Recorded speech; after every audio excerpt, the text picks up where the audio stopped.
Good morning students. ਅੱਜ ਅਸੀਂ ਕਰਾਂਗੇ ਪਾਰਟ 8 ਸਿਆਣਾ ਕੌਣ।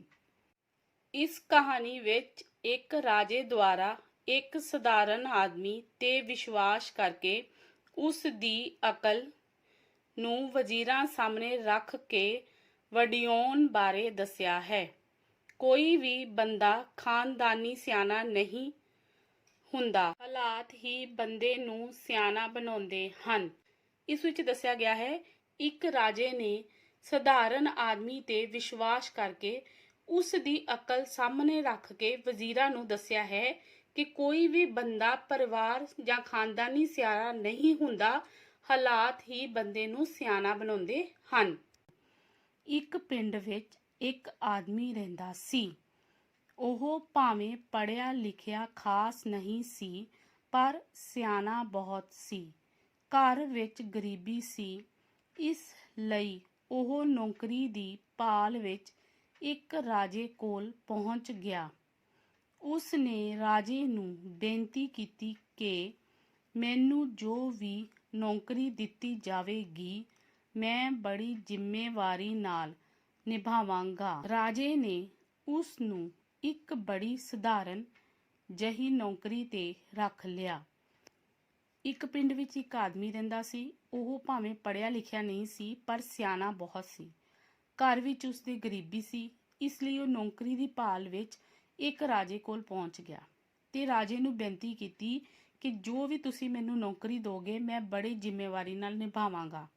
ਰਾਜੇ ਨੇ ਉਸਨੂੰ ਇੱਕ ਬੜੀ ਸਧਾਰਨ ਜਿਹੀ ਨੌਕਰੀ ਤੇ ਰੱਖ ਲਿਆ। ਥੋੜੇ ਸਮੇਂ ਵਿੱਚ ਹੀ ਰਾਜੇ ਨੂੰ ਉਸ ਦੀ ਸਿਆਣਪ ਦਾ ਪਤਾ ਲੱਗਣਾ ਸ਼ੁਰੂ ਹੋ ਗਿਆ। ਰਾਜੇ ਨੇ ਉਸ ਦੀ ਪਰਖ ਕਰਨ ਲਈ 2-3 ਵਾਰ ਬੜੇ ਮੁਸ਼ਕਲ ਕੰਮ ਦੱਸੇ, ਪਰ ਉਸ ਨੇ ਆਪਣੀ ਸਿਆਣਪ ਨਾਲ ਉਹਨਾਂ ਨੂੰ ਬੜੀ ਸੌਖੀ ਤਰ੍ਹਾਂ ਕਰ ਲਿਆ। ਹੌਲੀ-ਹੌਲੀ ਰਾਜਾ ਉਸ ਦੀ ਹਰ ਗੱਲ ਵਿੱਚ ਸਲਾਹ ਲੈਣ ਲੱਗ ਪਿਆ। ਇਸ ਗੱਲ ਤੋਂ ਰਾਜੇ ਦੇ ਅਮੀਰ ਵਜ਼ੀਰ ਉਸ ਨਾਲ ਈਰਖਾ ਕਰਨ ਲੱਗ ਪਏ। ਫਿਰ ਥੋੜੀ ਦੇਰ ਬਾਅਦ ਹੀ ਉਸ ਦੀ ਸਿਆਣਪ ਦਾ ਪਤਾ ਲੱਗ ਗਿਆ ਰਾਜੇ ਨੂੰ, ਤੇ ਉਸ ਨੇ ਉਸ ਦੀ ਪਰਖ ਕਰਨ ਲਈ ਯਾਨੀ ਕਿ ਜਾਂਚ ਕਰਨ ਲਈ 2-3 ਵਾਰ ਮੁਸ਼ਕਿਲ ਕੰਮ ਉਸ ਨੂੰ ਦੱਸੇ, ਪਰ ਉਸਨੇ ਆਪਣੀ ਸਿਆਣਪ ਨਾਲ ਬੜੀ ਸੌਖੀ ਤਰੀਕੇ ਨਾਲ ਉਸ ਕੰਮ ਨੂੰ ਕਰ ਦਿੱਤਾ। ਹੌਲੀ-ਹੌਲੀ ਰਾਜਾ ਉਸ ਦੀ ਹਰ ਗੱਲ ਵਿੱਚ ਸਲਾਹ ਲੈਣ ਲੱਗ ਪਿਆ। ਇਸ ਗੱਲ ਤੋਂ ਰਾਜੇ ਦੇ ਅਮੀਰ ਵਜ਼ੀਰ ਈਰਖਾ ਕਰਨ ਲੱਗ ਪਏ ਸਨ। ਅਮੀਰ ਵਜ਼ੀਰ ਆਪਸ ਵਿੱਚ ਗੱਲਾਂ ਕਰਦੇ ਕਿ ਅਸੀਂ ਖਾਨਦਾਨੀ ਪੁਰਾਣੇ ਵਜ਼ੀਰ, ਉਹ ਕੱਲ ਦਾ ਅਨਪੜ੍ਹ ਛੋਕਰਾ ਜਿਸ ਦੇ ਖਾਨਦਾਨ ਦਾ ਕੋਈ ਅਤਾ ਪਤਾ ਨਹੀਂ, ਪਰ ਰਾਜਾ ਫਿਰ ਵੀ ਉਸ ਦੀ ਹਰ ਗੱਲ ਵਿੱਚ ਸਲਾਹ ਲੈਂਦਾ ਹੈ ਅਤੇ ਸਾਨੂੰ ਪੁੱਛਦਾ ਤੱਕ ਨਹੀਂ। ਅਖੀਰ ਉਹਨਾਂ ਨੇ ਸਲਾਹ ਕੀਤੀ ਕਿ ਸਾਨੂੰ ਸਾਰਿਆਂ ਨੂੰ ਰਲ ਕੇ ਰਾਜੇ ਕੋਲ ਜਾਣਾ ਚਾਹੀਦਾ ਹੈ ਅਤੇ ਆਪਣਾ ਰੋਸ ਪ੍ਰਗਟ ਕਰਨਾ ਚਾਹੀਦਾ ਹੈ। ਫਿਰ ਅਮੀਰ ਵਜ਼ੀਰ ਆਪਸ ਵਿੱਚ ਗੱਲਾਂ ਕਰਦੇ ਕਿ ਅਸੀਂ ਖਾਨਦਾਨ ਪੁਰਾਣੇ ਵਜ਼ੀਰ ਹਾਂ, ਉਹ ਕੱਲ ਦਾ ਆਇਆ ਹੋਇਆ ਛੋਕਰਾ ਜਿਸ ਦੇ ਪਰਿਵਾਰ ਬਾਰੇ ਕੋਈ ਪਤਾ ਨਹੀਂ ਹੈ, ਪਰ ਰਾਜਾ ਫਿਰ ਵੀ ਉਸਦੀ ਹਰ ਗੱਲ ਵਿੱਚ ਸਲਾਹ ਲੈਂਦਾ ਹੈ ਤੇ ਸਾਨੂੰ ਪੁੱਛਦਾ ਨਹੀਂ। ਆਖਰ ਉਹਨਾਂ ਨੇ ਸਲਾਹ ਕੀਤੀ ਕਿ ਸਾਰੇ ਨੂੰ ਰਲ ਕੇ ਰਾਜੇ ਕੋਲ ਜਾਣਾ ਚਾਹੀਦਾ ਹੈ ਤੇ ਆਪਣਾ ਦੁੱਖ ਪ੍ਰਗਟ ਕਰਨਾ ਚਾਹੀਦਾ ਹੈ। ਇੱਕ ਦਿਨ ਉਹ ਸਾਰੇ ਇਕੱਠੇ ਹੋ ਕੇ ਰਾਜੇ ਕੋਲ ਚਲੇ ਗਏ। ਉਹਨਾਂ ਨੇ ਆਪਣਾ ਰੋਸ ਪ੍ਰਗਟ ਕੀਤਾ ਕਿ ਜਿਸ ਅਨਪੜ੍ਹ ਅਤੇ ਸਧਾਰਨ ਆਦਮੀ ਨੂੰ ਤੁਸੀਂ ਆਪਣਾ ਸਲਾਹਕਾਰ ਬਣਾਇਆ ਹੈ ਉਹ ਠੀਕ ਨਹੀਂ। ਤੁਹਾਨੂੰ ਪਹਿਲਾਂ ਵਾਂਗ ਹੀ ਆਪਣੇ ਵਜ਼ੀਰਾਂ ਕੋਲੋਂ ਜੋ ਤਜਰਬੇਕਾਰ ਅਤੇ ਖਾਨਦਾਨੀ ਹਨ ਸਲਾਹ ਲੈਣੀ ਚਾਹੀਦੀ ਹੈ। ਫਿਰ ਇੱਕ ਦਿਨ ਸਾਰੇ ਅਮੀਰ ਵਜ਼ੀਰ ਇਕੱਠੇ ਹੋ ਕੇ ਰਾਜੇ ਕੋਲ ਚਲੇ ਗਏ। ਉਹਨਾਂ ਨੇ ਆਪਣਾ ਦੁੱਖ ਪ੍ਰਗਟ ਕੀਤਾ ਕਿ ਇੱਕ ਅਨਪੜ੍ਹ ਤੇ ਸਧਾਰਨ ਜਿਹਨੂੰ ਤੁਸੀਂ ਆਪਣਾ ਸਲਾਹਕਾਰ ਬਣਾਇਆ ਹੈ ਉਹ ਠੀਕ ਨਹੀਂ ਹੈ। ਤੁਹਾਨੂੰ ਪਹਿਲਾਂ ਵਾਂਗ ਹੀ ਆਪਣੇ ਵਜ਼ੀਰਾਂ ਕੋਲੋਂ ਜੋ ਕਿ ਤਜਰਬੇਕਾਰ ਤੇ ਖਾਨਦਾਨੀ ਯਾਨੀ ਕਿ ਪਰਿਵਾਰ ਵਾਲੇ ਹਨ ਸਲਾਹ ਲੈਣੀ ਚਾਹੀਦੀ ਹੈ। ਰਾਜਾ ਆਪਣੇ ਉੱਚੇ ਸਿੰਘਾਸਨ ਉੱਪਰ ਬੈਠਾ ਸੀ। ਉਸ ਨੂੰ ਸਾਹਮਣੇ ਸ਼ੀਸ਼ੇ ਵਿੱਚੋਂ ਇੱਕ ਕਾਫਲਾ ਉਤਰਦਾ ਨਜ਼ਰੀ ਪਿਆ। ਰਾਜੇ ਨੇ ਵਜ਼ੀਰਾਂ ਨੂੰ ਕਹਾ ਕਿ ਮੈਂ ਤੁਹਾਡੀ ਗੱਲ ਦਾ ਥੋੜ੍ਹੀ ਦੇਰ ਤੱਕ ਸੋਚ ਕੇ ਜਵਾਬ ਦੇਵਾਂਗਾ। ਪਹਿਲਾਂ ਤੁਹਾਡੇ ਵਿੱਚੋਂ ਇੱਕ ਵਜ਼ੀਰ ਜਾ ਕੇ ਸਾਹਮਣੇ ਉਤਰ ਰਹੇ ਕਾਫਲੇ ਕੋਲੋਂ ਇਹ ਪਤਾ ਕਰਕੇ ਆਵੇ ਕਿ ਇਹ ਕਾਫਲਾ ਕਿੱਥੇ ਜਾ ਰਿਹਾ ਹੈ। ਰਾਜਾ ਉੱਚੇ ਸਿੰਘਾਸਨ ਤੇ ਬੈਠਾ ਸੀ। ਉਸਨੂੰ ਸਾਹਮਣੇ ਸ਼ੀਸ਼ੇ ਵਿੱਚੋਂ ਇੱਕ ਬੰਦਿਆਂ ਦੀ ਟੋਲੀ ਦਾ ਕਾਫਲਾ ਉਤਰਦਾ ਨਜ਼ਰ ਆਇਆ। ਰਾਜੇ ਨੇ ਵਜ਼ੀਰਾਂ ਨੂੰ ਕਹਾ ਕਿ ਮੈਂ ਤੁਹਾਡੀ ਗੱਲ ਦਾ ਜਵਾਬ ਬਾਅਦ ਵਿੱਚ ਦੇਵਾਂਗਾ। ਪਹਿਲਾਂ ਤੁਸੀਂ ਇੱਕ ਵਜ਼ੀਰ ਜਾ ਕੇ ਸਾਹਮਣੇ ਉਤਰ ਰਹੇ ਕਾਫਲੇ ਕੋਲੋਂ ਇਹ ਪਤਾ ਕਰਕੇ ਆਓ ਕਿ ਇਹ ਕਾਫਲਾ ਕਿੱਥੇ ਜਾ ਰਿਹਾ ਹੈ। ਇੱਕ ਵਜ਼ੀਰ ਗਿਆ ਅਤੇ ਉਸ ਨੇ ਆ ਕੇ ਰਾਜੇ ਨੂੰ ਕਹਾ ਕਿ ਹਜ਼ੂਰ, ਇਹ ਕਾਫਲਾ ਮਦੀਨੇ ਨੂੰ ਜਾ ਰਿਹਾ ਹੈ। ਰਾਜੇ ਨੇ ਪੁੱਛਿਆ, ਇਹ ਕਾਫਲਾ ਆਇਆ ਕਿੱਥੋਂ ਹੈ? ਵਜ਼ੀਰ ਨੇ ਕਹਾ, ਇਹ ਤਾਂ ਮੈਂ ਪਤਾ ਨਹੀਂ ਕੀਤਾ।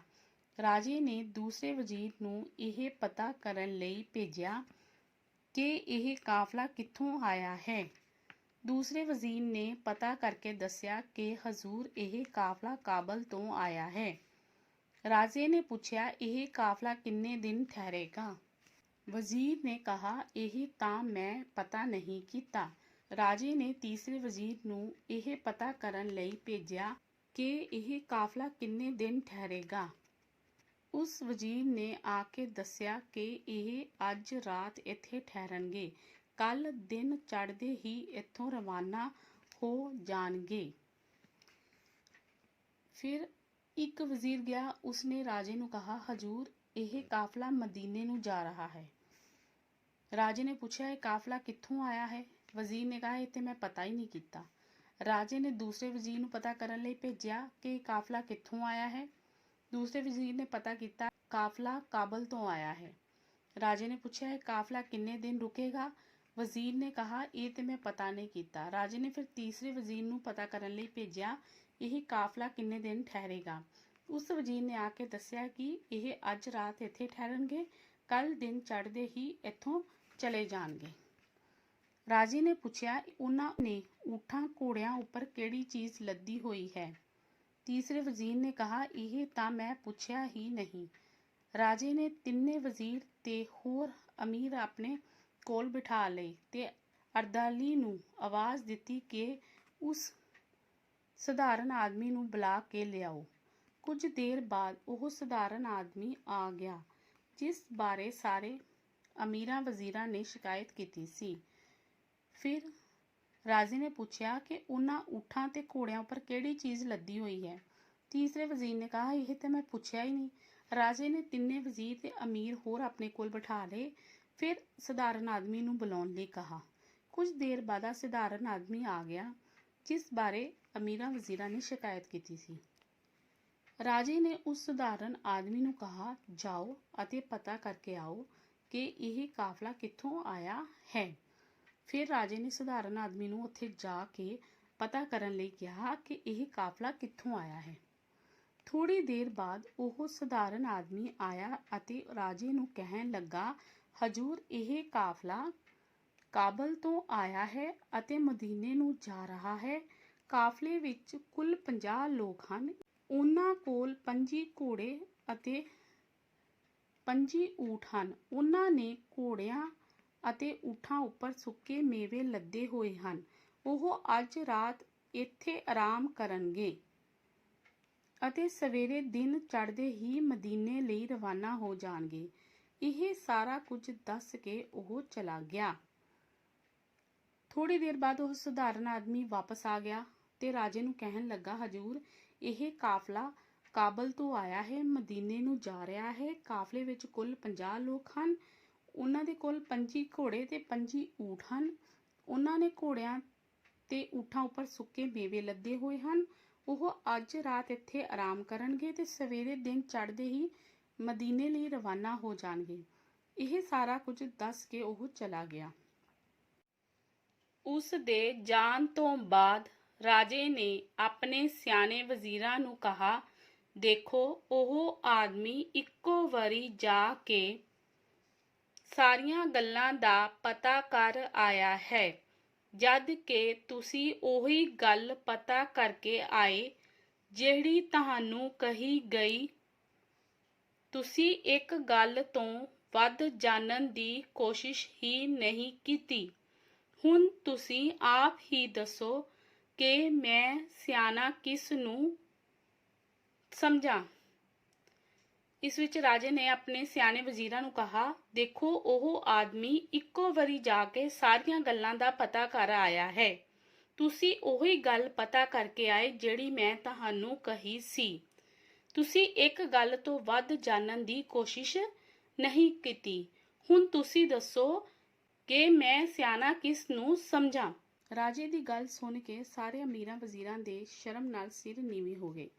ਫਿਰ ਰਾਜੇ ਦੀ ਗੱਲ ਸੁਣ ਕੇ ਸਾਰੇ ਜਿੰਨੇ ਵੀ ਵਜ਼ੀਰ ਅਮੀਰ ਬੈਠੇ ਸਨ ਉਹ ਸ਼ਰਮਿੰਦੇ ਹੋ ਗਏ। ਬੇਟਾ ਤੁਸੀਂ ਵੀ ਇਸ ਨੂੰ ਰੀਡ ਕਰਨਾ ਹੈ।